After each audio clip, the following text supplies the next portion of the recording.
welcome to today's meditation time. Just really usher yourself into that physical space wherever you are, almost like you're inviting yourself just to come and have a seat or lie down.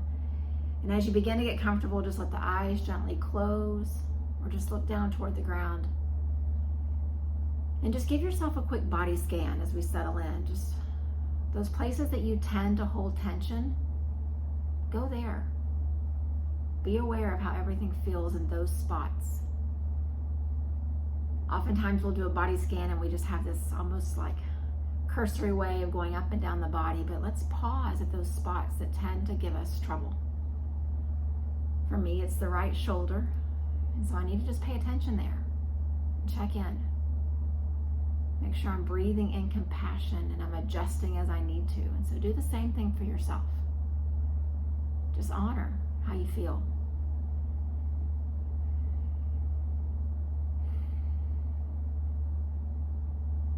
And then do the same thing for however you've shown up emotionally today. Whatever emotions have risen up, not just the ones that you would categorize as bad or negative, but all the emotions. Just check in and see. Sometimes even when it's a really good day, our emotions are just exhausted and drained. And so just check in, just like you did with the physical spots in the body. See what emotions are still lingering, hanging on. How do you feel deep in your heart center?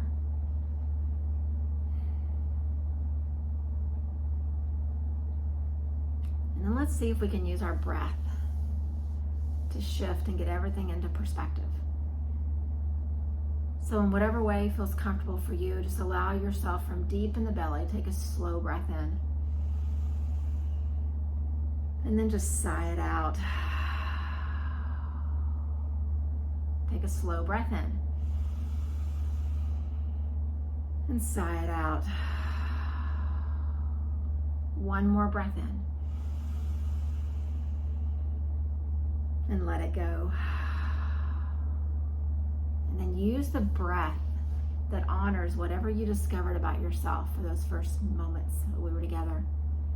Find a rhythm of breath that honors what your emotions need, a rhythm of breath that takes care of your physical body.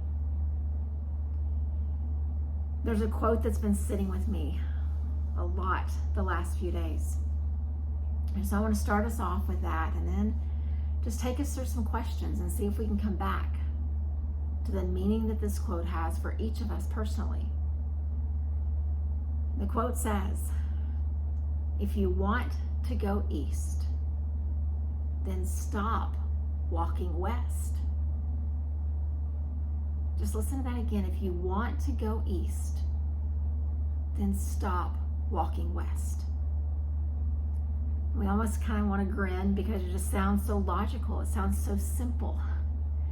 But I want us to spend these few minutes that we have tonight just really thinking about, what do we want?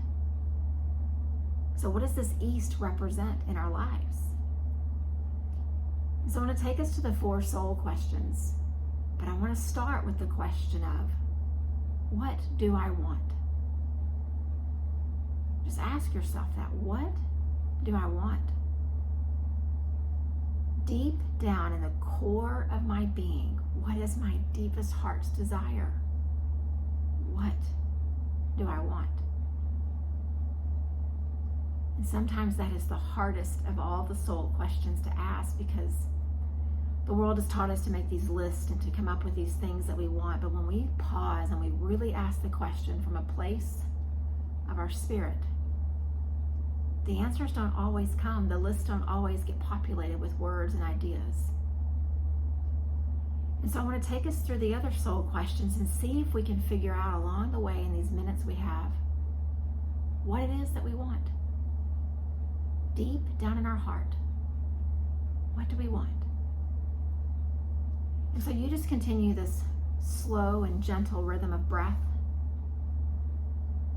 And as I ask the questions, we'll just pause and just each of us see what comes up. What thoughts come across the mind's eye? What do you feel energetically? What do you notice? And the question asks us, who am I? Who am I? There's no one that can answer that question the same way that you can, the same way that I can. Sometimes it's the other most difficult question. Who am I? Strip away the roles, take away the titles, let go of all the responsibilities, all the duties, and just ask yourself, who am I? Who was I created to be? And then that question takes us into the next. What is my purpose? What is my unique contribution to this world that as I wake up tomorrow and take that breath, that I'll be able to offer the world that no one else can? What's my purpose? Sometimes we skip over that one because we think we have to answer it in these big, grand ways like Gandhi and Mother Teresa and all these people who've made impacts in our history books. But the truth is, their impact started off at the smallest part of the world that they lived in. Their home, their neighborhood, their community. So let's ask it again. Who am I? And what is my purpose? And so let's just pause. I'm going to ask those two questions just a couple more times, and you just see what comes across your mind. Almost like you're stepping outside of you and just witness what you think when those questions are asked. Because when we do that, we're trying to find some patterns in what our thoughts are like. For some of us, it's this negative self-talk. Some of us, it's not trusting in ourselves. Some of us, it's the voices of other people in our head. And so don't try to strive to create the answer, but notice what comes up when the question is asked. Who am I? And what is my purpose? Just sit with it for the next few breaths.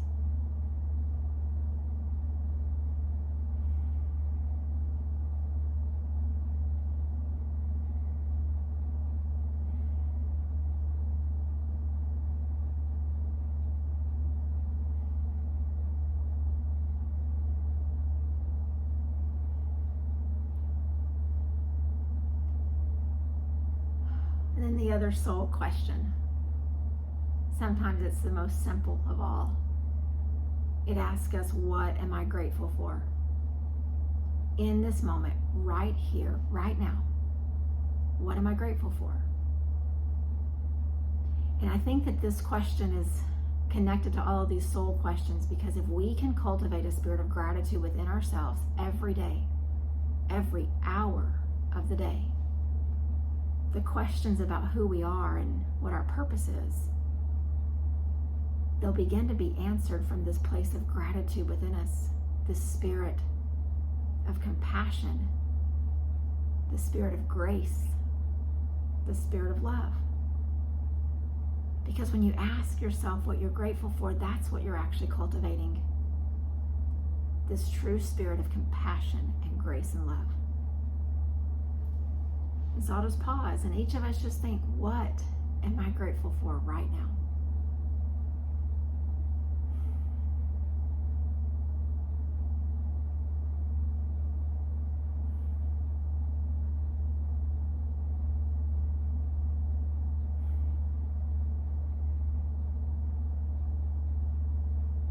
And then we'll go back to the question that we started with. What do I want? What do I want? So if this quote about if you want to go east, stop walking west, how do I figure out what to stop when I'm not even sure what it is that I want? And so let's just pause and notice. Again, don't strive to answer it. Don't judge yourself if it doesn't become clear in this next few minutes. But just keep asking and take that question deep, beyond your thinking mind, beyond the emotional part of you at your heart center. Go deeper. It's a soul question because it's asking us to peer into our soul and answer it from there. What do I want?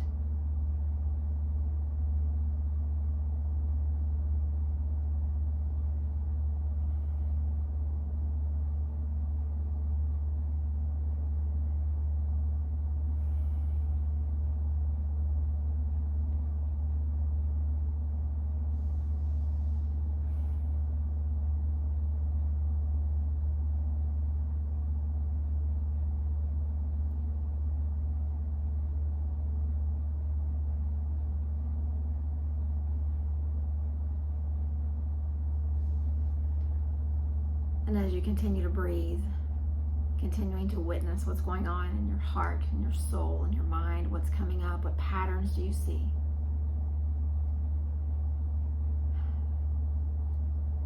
My fear is that some of us are afraid to think about what we want because we've made those wishes or those desires contingent on other people, contingent on situations around us, contingent on things in the world over which we have no control. And I used to be in that exact same spot.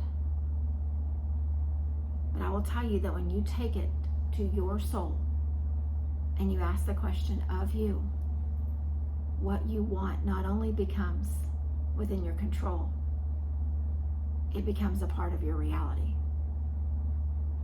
You see the potential and the possibility of it. And then all of a sudden you ask yourself this question related to the quote of, I know that I want to walk east. And I can fill in that east as whatever this thing is that I know that I want. And then this idea of stop walking west becomes clear. I know the things that I need to stop doing in order to keep the thing that I want deep in my soul as my reality. For most of us, it's probably a habit or a pattern or a way of thinking. But it's not a guilty list. It's not a list of the things we've been doing wrong. It's just if I want to choose this way of being, because this is what I want in my life, then I got to stop doing things that derail it, that sabotage it. Because sadly, I will tell you, the world will put things in your path to try to derail it, to sabotage it, knowingly and not. So let's not do it to ourselves. And it doesn't mean that in these few minutes of meditation, you're going to have clarity about all the answers to all the questions. And then you're going to know what your east represents and the west things that you need to stop. This practice just asks us to keep asking the question.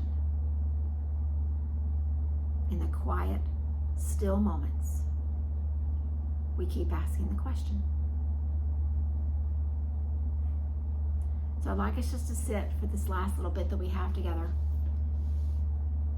just pondering this idea, this notion of, I want to go east. Whatever east represents for you. And I want to commit that in order to make that my reality, I'm going to stop walking west. And so again, it may not all come into answers and clarity across these few minutes. Just keep asking the questions.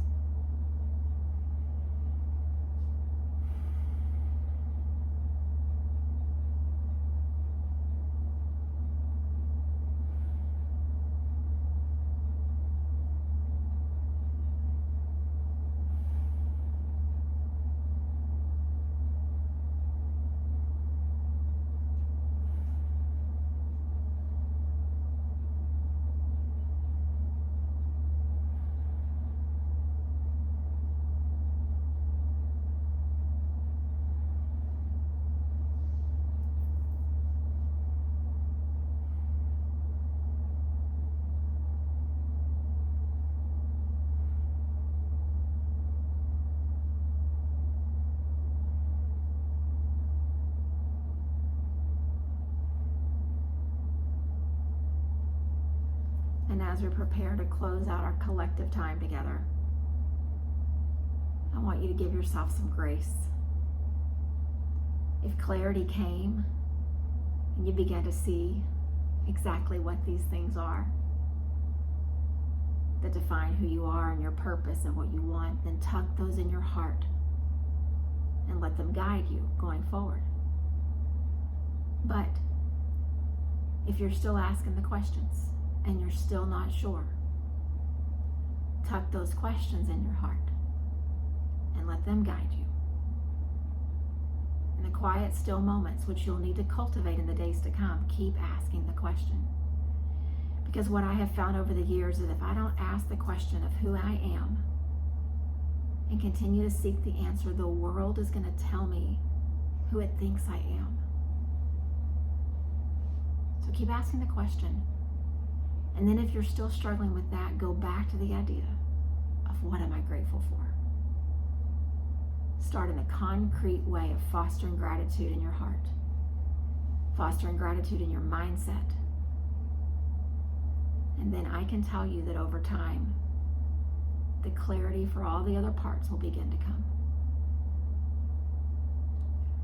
Let's keep working toward figuring out our east and then commit to stop walking west.